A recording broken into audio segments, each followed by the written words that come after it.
시편 1편 제가 받들어 읽겠습니다. 복 있는 사람은 악인들의 꾀를 따르지 아니하며 죄인들의 길에 서지 아니하며 오만한 자들의 자리에 앉지 아니하고 오직 여호와의 율법을 즐거워하여 그의 율법을 주야로 묵상하는도다. 그는 시냇가에 심은 나무가 철을 따라 열매를 맺으며 그 잎사귀가 마르지 아니한 같으니 그가 하는 모든 일이 다 형통하리로다. 악인들은 그렇지 아니하며 오직 바람에 나는 겨와 같도다. 그러므로 악인들은 심판을 견디지 못하며 죄인들이 의인들의 모임에 들지 못하리로다. 무릇 의인들의 길은 여호와께서 인정하시나 악인들의 길은 망하리로다. 아멘.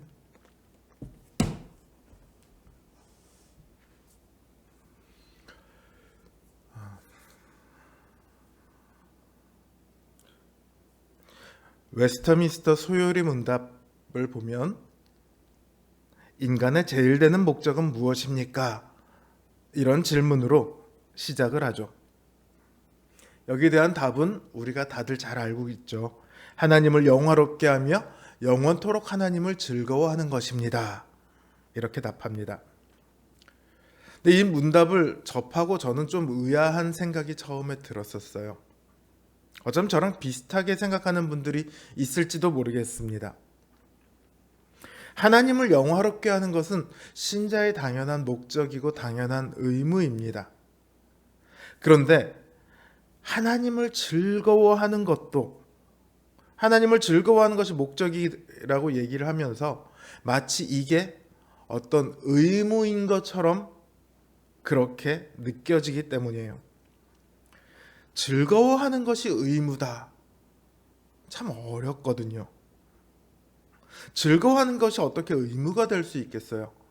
의무가 되면 슬플 때도 즐거워해야 하고 고통스러울 때도 즐거워해야 하고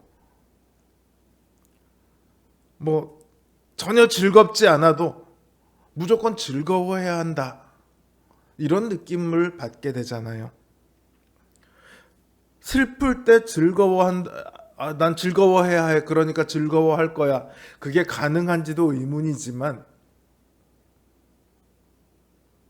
그렇게 즐거워한다고 해서 그게 진짜 즐거운 일일까요? 즐겁다는 것은 마음이 즐거워야, 정말로 자신이 즐겁다고 느껴야지 되는 것 아닙니까? 그러니까 즐거울 일이 있어야 즐거운 것이죠. 근데 소요리 문답은 영원토록 하나님을 즐거워하는 것이 인간의 제일 되는 목적이라고 말합니다. 왜 그렇게 말을 할까요? 그것은 영원토록 즐거워할 일이 우리에게 있기 때문입니다. 물론 우리가 살면서 슬프고 외롭고 허무하고 아프고 괴롭고 고통스러운 일을 많이 만납니다. 그런 일이 전혀 없는 인생이란 없어요. 그러나 그런 일들에도 불구하고 우리가 여전히 즐거울 수 있는 것은 하나님께서 오르시기 때문입니다. 우리가 하나님에 대해서 하나님 왜 이러세요라는 말을 하고 싶을 때는 언제냐면 내 생각에는 하나님께서 지금쯤 이렇게 하셔야 되는데 하나님이 그렇게 안 하시거든요. 내 기준에 맞서 봤을 땐 하나님이 틀린 것처럼 느껴지는 거예요. 그래서 하나님에 대해서 원망이 들고 의심이 들고 이런 생각이 나오는 거죠. 그런데 하나님께서는요, 언제나 우리에게 늘 가장 옳은 일을 행하십니다. 가장 우리에게 좋은 일을 행하십니다. 비록 그때는 그 일이 아픈 것처럼 보이고 괴로운 것처럼 보일지라도 지나고 나면 하나님께서 언제나 옳으시다는 것을 우리는 깨닫게 돼요. 하나님 왜 지금 안 해주세요라고 생각을 했었는데 지나고 나서 보면 하나님께서 그때 그래서 이러셨구나. 그걸 깨닫게 되는 일이 우리 인생에 참 많은 그런 경험을 갖고 있죠. 오늘 우리가 읽은 이 시편 1편은요. 이런 여러 가지 상황들을 겪으며 마침내 믿음의 성숙을 이뤄낸 사람만이 부를 수 있는 노래입니다. 또 우리가 마침내 도달해서 불러야 할 노래이기도 해요. 이 노래는 진정한 신자의 복이 어디에 있는가를 우리에게 알려줍니다. 또 우리더러 그 길로 오라고 손짓하죠. 많은 이들은 이 세상에서 행복하기 위해 살아갑니다. 누군가는 돈이 많으면 행복할 거라고 생각합니다. 누군가는 사랑하는 사람과 살면 행복할 거라고 생각합니다. 누군가는 사람들로부터 존경받으면 행복할 거라고 생각하죠.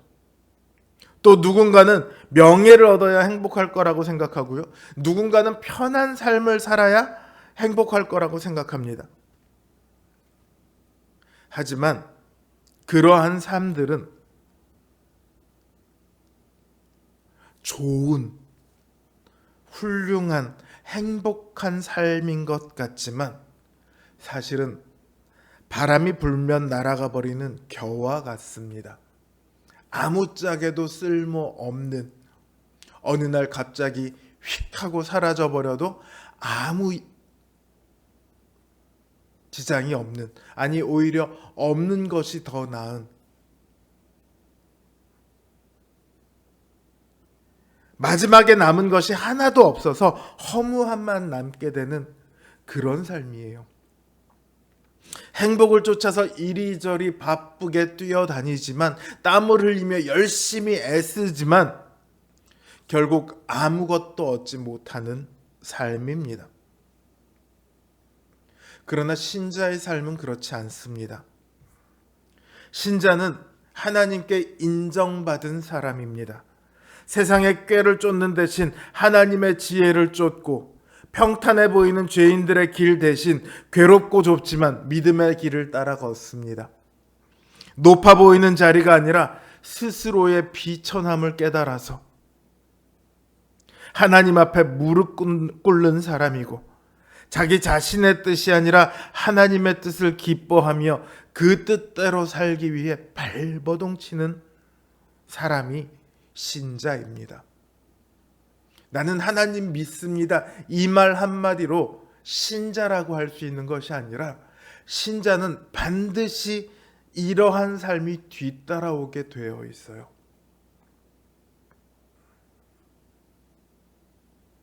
이러한 신자의 삶은요, 세상 사람들의 눈으로 보기에는 정말 어리석은 것처럼 보입니다.